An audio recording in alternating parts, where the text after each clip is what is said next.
I'm David Mencer, Israeli government spokesman. It's Monday, the 10th of June, day 248 of the October 7th war.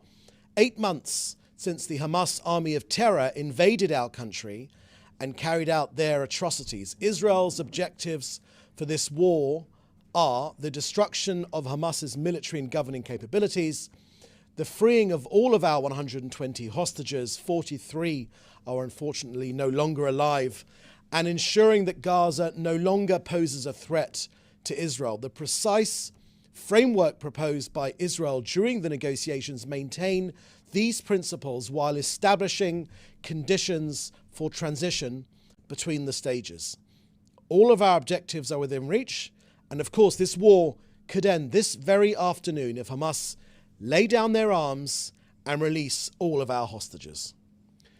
So after this weekend's dramatic and breathtaking events, I want to start by paying particular tribute to Israel Police Yamam Squad Commander, Chief Inspector Arnon Zamora. Arnon was 36 and from Mevaseret Zion near Jerusalem. He was a devoted husband, a father, and a father of two. He will be forever known as a hero of Israel. He was shot and critically injured by Hamas terrorists guarding 3 of our 4 hostages rescued on Shabbat, on Saturday. At the initiative of the Prime Minister, the government approved renaming of the hostage rescue operation to Operation Arnon. The Prime Minister said, quote, "Similar to the Rabin government's support for the proposal to name the operation to free the hostages at Entebbe, Operation Yonatan, after the commander of the assault force who fell in the battle, I am certain the government will unanimously support the proposal to name the operation to free the hostages in Gaza, Operation Arnon, after the commander of the assault force who fell in battle, hero of Israel, Arnon Zamora." End quote. It was indeed past. May his memory be a blessing forever.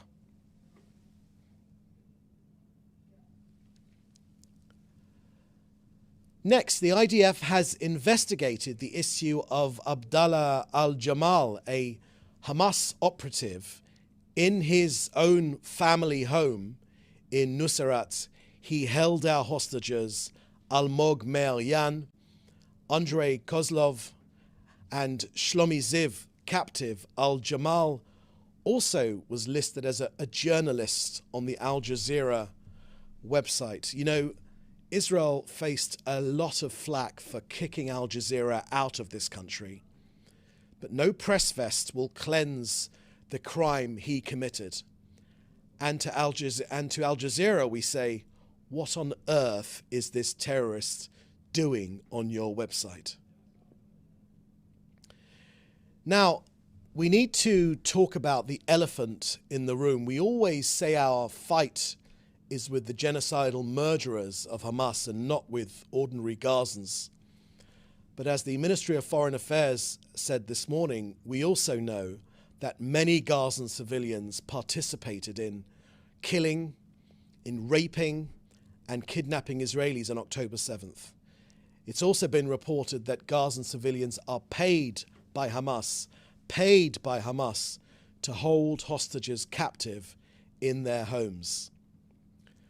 Look, Hamas is intentionally involving the civilian population of Gaza in its war crimes, and we would be extremely happy to be corrected, but we have yet to see anyone in the world condemn Gazan support for these Hamas atrocities.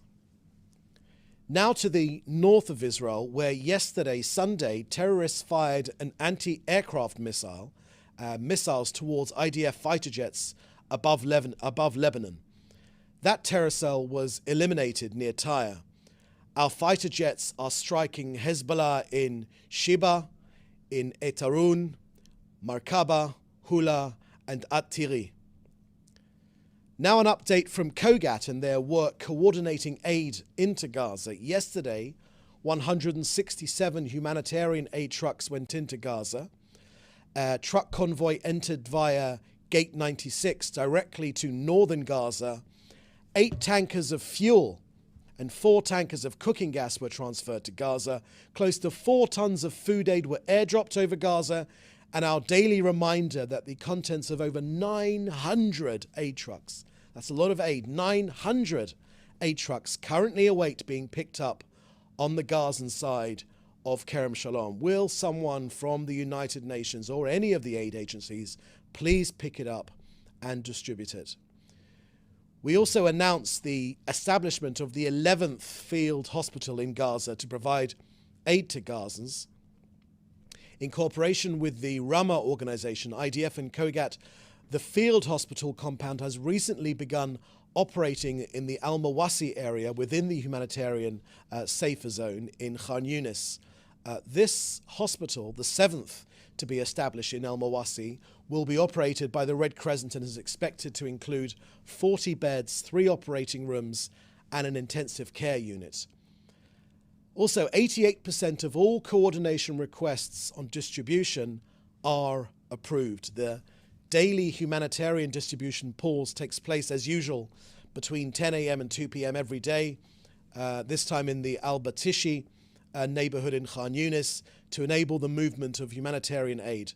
So, since the beginning of this war, more than 34,000 trucks have been delivered into Gaza. That's more than 658,000 tons of aid, more than enough food for everyone in Gaza, which have gone in. More food and aid enters Gaza every single day, 80% more food compared to what was entering Gaza prior to October the 7th. So that's the end of our briefing today. I'll now happily take your questions, which you should put in the chat with your news outlet. Thank you very much. First question, please. First question is from Dan Williams from Reuters. Will Ben Gvir and or Smotrich be admitted to the war cabinet? Thank you for that question, Dan. I haven't got anything to add to that. The decisions which the Prime Minister will be taking over the next number of days will be announced in the usual way. Next question. Second question from Dan Williams. Can you confirm or deny that the U.S. is looking into making a direct deal to free American hostages from Gaza? Thank you for that question, Dan. We have called on all countries to put as much pressure on Hamas as they possibly can to release the hostages, whether they have citizens, dual Israeli citizens, or their citizens in Hamas captivity. We're calling on all countries to do whatever they can to get hostages out. I have seen those reports to which you refer, and we are encouraging all countries to put maximum pressure on Hamas to get hostages out of their grips. Next question, please. Question from Mark Anderson, AFP. What is your response to criticism that Israel violated its legal duty to protect civilians by carrying out Saturday's hostage rescue operation during the day, when more people were in the Nusrat market area? Thank you for that question, Mark. I think it's the ultimate chutzpah. You know what that word chutzpah means. It's the ultimate cheek for Hamas themselves to steal our people, hide them in crowded civilian areas, inside civilian homes, inside families where they've been put to work from the latest reports from the current release hostages, to put them in those apartments in crowded civilian areas and then chastise Israel for doing its utmost to release our hostages. I'm sorry, you do not get to steal our people, hide them in crowded civilian areas, and then complain about civilian casualties. Israel will always do its utmost to protect civilians from any harm in this war. Our battle is, of course, with Hamas rather than with Gazan civilians. But Hamas should be under no illusion, and everyone listening around the world should be under no illusion that hiding our people in civilian areas, in crowded areas, will not stop us. And Hamas hiding in UNRWA facilities, it will not stop us. We'll always, first and foremost, try and limit any damage to civilians. Every civilian casualty is a tragedy, but Hamas should be under notice. They know this by now. It will not stop Israel either rescuing its hostages or going after this Hamas genocidal enemy. It's one of our war aims to destroy Hamas, and every single day we're going after them, and we are destroying this genocidal, murderous organization, and we are bringing our people home at the same time. This attempt by Hamas to try and regain the narrative almost immediately, you saw this on Saturday, almost immediately, as soon as the news broke that we had in this phenomenally brave, innovative, thinking outside the box Israeli military operation, in the same lines, within the same groove as the Entebbe rescue from the 1970s. Immediately as this story broke, the Hamas PR machine immediately jumped into action and started talking about hundreds of civilian casualties.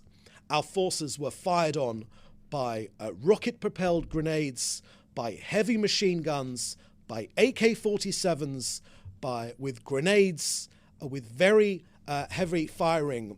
We, of course, do not discount the possibility, the extremely likely possibility, that where there were civilian casualties during this rescue, that they were more than likely happened from Hamas as well.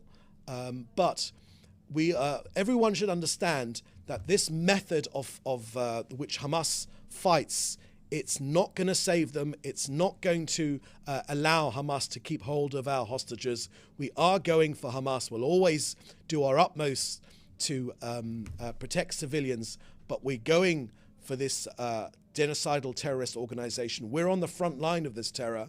We're going for them. We're destroying them here. If we don't destroy them here, God forbid, then they'll be coming to a town or city or capital city near you very, very soon. We realize what we're doing. We're not just fighting for Israel, we're fighting for civilization. That is not a cliche, that is reality. Next question, please. Question from Joel Polak, Breitbart News. Congrats on the successful hostage rescue mission. First question is regarding the reports that the U.S. is seeking a side deal with Hamas over 5 American hostages, will it complicate Israel's negotiation effort? Thank you for that question, Joel. As I mentioned before, Israel has encouraged all countries, whether they have hostages, their nationals within the grips of Hamas, in Hamas captivity, or whether they don't. We've encouraged all countries to put maximum pressure on Hamas to get their people, to get our people, all the hostages, 120 which remain, 43 have unfortunately already lost their lives at the hands of Hamas. We're encouraging all countries to do whatever they can to bring their people, to bring our people home. It is a daily war crime. What they're doing, it's every moment that our hostages are in custody, it's a terrible humanitarian war crime, but it's one of our stated war aims to get our people back, and we will bring them back. The mums, the dads, the Holocaust survivors, the children, whether they are alive or unfortunately have been killed by Hamas, to afford them the decency, a decent burial here in Israel. We are going to retrieve all of our hostages. Next question, please. Second question from Joe Polak. Was the departure of Benny Gantz timed to coincide with Blinken's visit, and will the two be meeting? Thank you for that question, Joel. That sounds like a question for Benny Gantz, or even with the Secretary of State Blinken. I haven't got anything more to add. As a reminder, the Prime Minister is the Prime Minister over a coalition of 64 Knesset members, which is, in Israeli terms, a stable coalition. He has a majority, and this government is focused on its three war aims: to bring home our hostages, to destroy Hamas militarily and their governing capabilities, and ensure that Gaza never again poses a threat to this country. So we're focused on those war aims, and nothing that's happened in the political arena, of which I don't normally comment on, will affect that. Next question, please. Last question from Joel Polak. Should the U.S. investigate the Palestine Chronicle after one of its contributors, Abdallah al-Jamal, held Israeli hostages while reporting from Gaza for the organization? Thank you very much for that question, Joel. Yes, I have seen reports that the terrorist, which was holding three of our hostages in his home with his family, is an employee of, not only a contributor to Al Jazeera, which gives a lie to all these accusations we've faced over the last 8 months of us targeting journalists. Many of these journalists have split personalities. They work for Hamas. They are Hamas supporters. They are Hamas activists, but they also report in foreign news media. And this terrorist, in particular, being an employee of a 501c3 US registered organization, which should have charitable status, is once again an example of Hamas really casting aside any of the laws of decency, or mixing terrorism with a charitable organization. Yes, of course, the US authorities should investigate this, and if it's found to be true, then appropriate measures should be taken. These are terrorist organizations. The blinkers should come off many in the international community that there is a separation between anything which happens in Gaza, whether a journalistic or pseudo aid agencies. Almost everything which happens in Gaza is under Hamas control. That's what an Islamo-fascist type terrorist organization does. They control almost every aspect of Gazan society.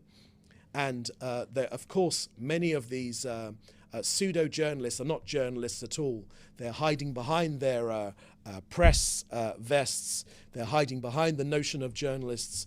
Many in the outside world constantly chastise this country for attacking journalists. We've often produced the proof that these journalists are actually terrorist operatives, and this is a prime example. An Hamas operative holding our hostages while appearing on the Al Jazeera website. We've said very often, and also writing for the Palestine Chronicle, we said very often that these organizations are working hand in hand. We've given you evidence of that, and we've also given evidence of organizations like UNRWA, who also work hand in hand with Hamas. This must stop. People must stop being naive in the outside world. We're on the front line of this terrorism. We understand it more than anyone. And this country, it's a democracy, it's a free country with a free press, the freest press in hundreds of miles in any direction. We know what we're talking about when we make these accusations, and casting doubt on Israel's assertions really can no longer be an excuse. So many of these journalists are unfortunately also working for terrorist organizations. We saw that on October the 7th. We saw the remarkably quick timing of many photojournalists who were there at 6:30 when the borders of Israel were breached, the photographs that they took, also the photographs which many journalists have in open embrace with Sinwar, the Hamas leader. These are not impartial observers. They are Hamas operatives, and the international community must realize them for what they are. Any other questions? Question from Benjamin Brown, CNN. You just said that hostages were, quote, put to work, end quote, while in Gaza. Could you elaborate on this? Thank you, Benjamin, for that question. Including the last 4 hostages and which were released on Saturday, and also hostages which have been released from November, have told us that they have been essentially used as slaves in Gazan households, and that has been backed up by the evidence which they have given, and that evidence is coming out more and more. You know, this is a very delicate time for hostages who have just been released. I recently heard one of the leading doctors at Sheba Hospital who have been dealing with these rescued hostages, and after that initial period of euphoria, when these hostages are reunited with their families, I think which of us will have not shed a tear to see those images of those hostages being reunited with their families after 8 long months. These hostages talk of the fact that they are used as slaves, forced to recite Quranic verses and read Quranic lessons. They are brainwashed while in captivity, telling them that Israel has forgotten about them, that Israel is there is no more Israel. Israel's been defeated. That their family don't care about them, these are the sorts of testimony which the poor hostages who've been rescued have shared with us, together with terrible occasions of rape. I happened to hear the live testimony of a woman that was released from captivity, and she talked about the rape at the hands of her captors, which is unbearable, which is the reason why we are working so hard to bring our people home. There is every moment of every day we're looking for ways, innovative ways, both through negotiations and through sustained military pressure, to bring our people home. I say to you again, and this message should be transferred to Hamas, this war could end now, this afternoon, if Hamas lay down their arms and release our hostages. Any other questions? Final question from Jim Williams from Zenger International News Service, Washington, D.C. Following Gantz's departure, will the Prime Minister appoint a successor to his position on the War Council or proceed without filling the vacancy? Thank you for that question, Jim. The Prime Minister will make clear the changes in the composition of the War Cabinet shortly, as the situation has demanded. I will remind you that this is a relatively stable government with 664 mandates in the 120-seat Knesset. The government is stable and is purposely it is determined to fulfill its 3 missions in dealing with this war of destroying Hamas, of bringing back our hostages, and of course ensuring that Gaza never again poses a threat to this country. And for those objectives, there is practically wall-to-wall support for those objectives here in Israel. So no matter what happens politically, the country is behind. The overwhelming majority of the country is behind those objectives, and we are taking them forward. The reason we are taking them forward is because we understand very well that this is a war for our very existence. We realize that, we understand that. Hamas, given the opportunity, will do it again. Whether there are wishful thinkers out there that think they are deterred or no longer have the strength, they will do everything in their power to get that strength, but we won't let them. Any idea, any notion that there will be a ceasefire without, or an end to this war without Hamas no longer being in control is fanciful. We're going to destroy this terrorist organization, and we're going to bring peace back to this region. Any other questions? Question from Dr. Abby Korb. You mentioned hearing from the doctors. The question is, how is the overall health of the recently rescued hostages? Thank you for that question, Abby. I've seen the reports and the broadcasts of the doctors at Sheba Hospital that are now becoming somewhat of an expert in dealing with these poor hostages that have been rescued. They, in their initial reports, have shown that there is malnutrition amongst these poor hostages that have been rescued. There are nutritional deficits which they've suffered from, not always recognizable from looking at them, but the doctors have made this diagnosis that there is malnutrition and nutritional deficits in their makeup. You will also have seen that many of them are pale, not being having any sunlight and being locked inside, and having very occasional opportunities to go into the sunlight. So, this is 8 months of torture which these poor hostages have been through. This time, as in November, there was a Hamas PR exercise to try and show hostages smiling as they went into those Red Cross minibuses to be brought back to Israel. We know that the hostages were very often drugged and given medication to give them put smiles on their faces, and we know they were told to smile, but many of them, of course, complied. What else could they do with a masked Hamas gunman with an AK-47 in their hands, threatening them? Make no mistake, this is a wicked humanitarian crime which has been committed against these poor people. They will need time to recover.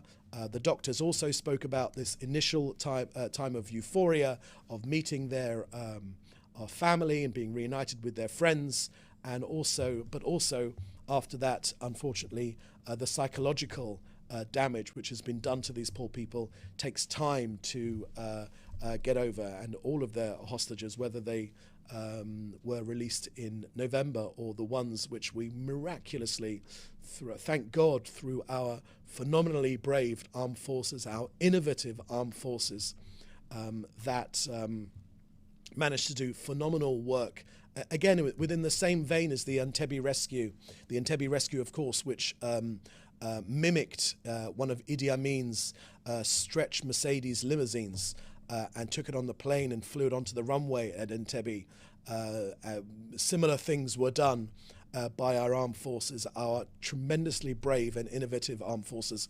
We are all here in Israel so proud of what they have achieved. It has lifted this nation, but we know that this fight isn't over. We are making excellent progress. We're defeating these Hamas battalions, and we will bring these people home. But there's still work to do, but we are making excellent progress. We feel that the end is within sight. Any other questions? No further questions. Thank you. Okay, so the next briefing will be tomorrow, and we look forward to welcoming you to the next briefing. Thank you very much for joining us. Please do stay safe, and bye-bye.